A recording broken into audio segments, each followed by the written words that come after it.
안녕하십니까. 뉴욕일보 뉴스포커스입니다. 뉴욕 한인회관 재개발 문제를 놓고 28일 역대 회장단 측에서 기자회견을 갖고 의문점을 주장하자 제34대 선거관리위원회 당선 공고의 민승기 회장 측 뉴욕 한인회는 29일 역대 회장단 측의 주장은 객관적인 사실에 근거하지 않은 추측성 주장이라고 반박했습니다.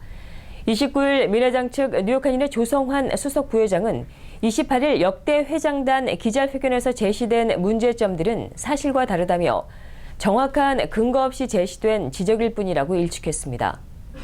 이날 조 수석 부회장은 한인사회에 뉴욕 한인회관 재개발 논란과 관련해 무엇보다 사실에 근거한 공신력이 있는 자료들을 통해 이번 사안을 봐달라고 요청했습니다.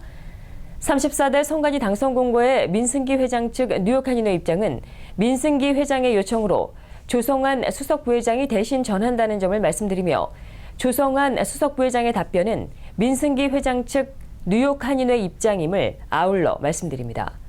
먼저 뉴욕 한인회관 현 시가가 너무 낮게 책정됐다는 지적에 대한 입장 들어보시겠습니다.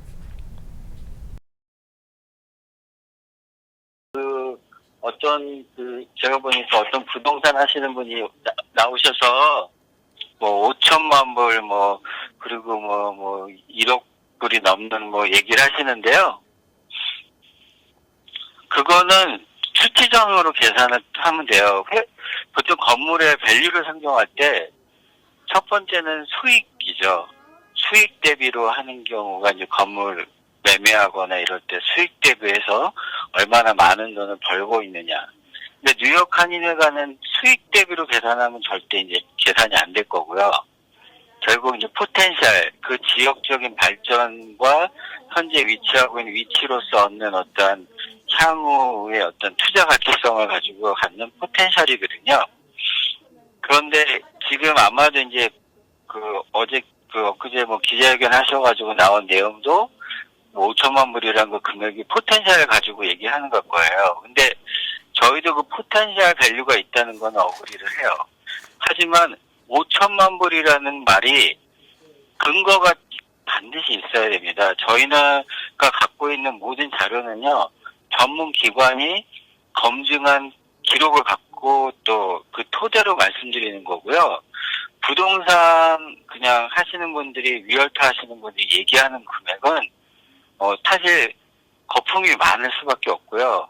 결과적으로 클로징 당시에 그 금액으로 뭔가 결과가 나온다고 볼 수가 없습니다. 그래서 근거가 반드시 제시가 돼야 되고요. 그게 부동산 측에서 막연히 나온 금액이 아니라 어떤 전문 기관에 의해서 어프레이즈가 된, 그러니까 산정이 된 금액이래야 돼요.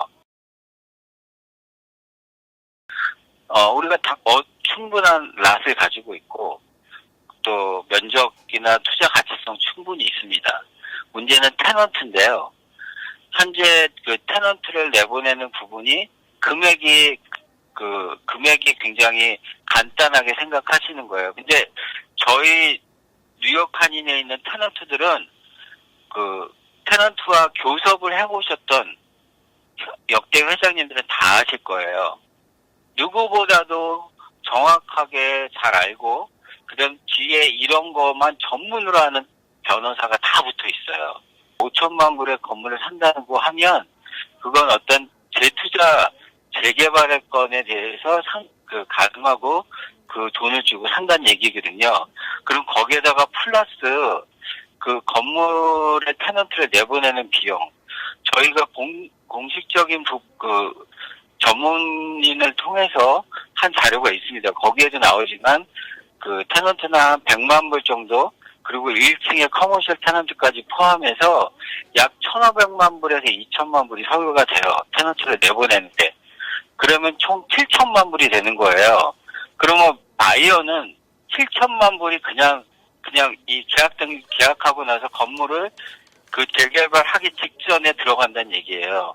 그러면 건물을 허물고 새로 짓는데 통상적으로 저희 같은 건물이 그 FAR이라고 해서 얼마나 더 높게 지을 수 있냐 하는데 저희가 지금 면적이 8,000스퀘어피트입니다. 그러니까 그 위로 지을 수 있는 면적을 계산했을 때 펜을 계산하면 풀로 채우면 10층까지 지을 수 있거든요. 그거에 대한 건설비를 계산하면 약 6천만 불이 소요돼요. 그러면 7천만 불이 이미 줬죠. 거기에 6천만 불 플러스하면 1억 불이 넘는 거예요.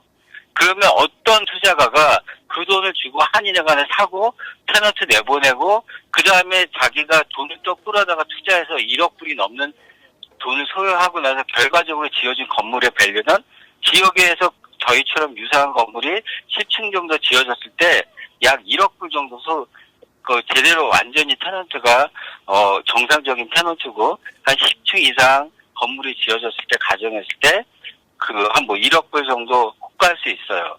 그런데 그러면은 어떤 투자가 내지는 바이어가 그런 무모한 짓을 하겠습니까? 이건 계산상으로 나올 수가 없는 계산이에요. 또 역대 회장단은 지난 기자회견에서 이번 일을 한 부동산업자와 계속해서 추진해왔다는 의혹을 제기했는데요. 이 부분에 대한 입장입니다. 진짜 건물 매각건은요.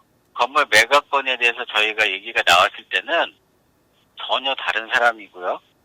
그 다음에 또 건물 우리가 컨택된 우리가 이런 건물을 팔 수 있나 없나 하면서 오퍼가 들어온 회사들이요. 수도 없이 많았어요. 그 다음에 최근에 이제 역건물 사장과 관계가 되면서 그 사람이 역건물을 구입하는 과정에서 관계가 있어가지고, 연결이 되고 연락이 될 수 있는 거지, 지금 그거를 꼭 마치 처음부터 모든 과정을 그렇게 해왔다고 보시는데요. 증거를 대주세요. 이 말씀이신 건가요? 다 다른 회사예요, 지금. 그러니까 이게 회사 이름을 밝혀주실 수는 없으신가요? 제가 기억을 다 어떻게 하겠습니까? 알겠습니다. 그러면 예. 네네. 그러면 예. 이번 역건물을 사고 그다음에 이제 그거를 예. 이렇게 하고 이런 부분에 있어서 콜리어스가 인발브가 됐다. 이 부분에 대해서는 어떻게?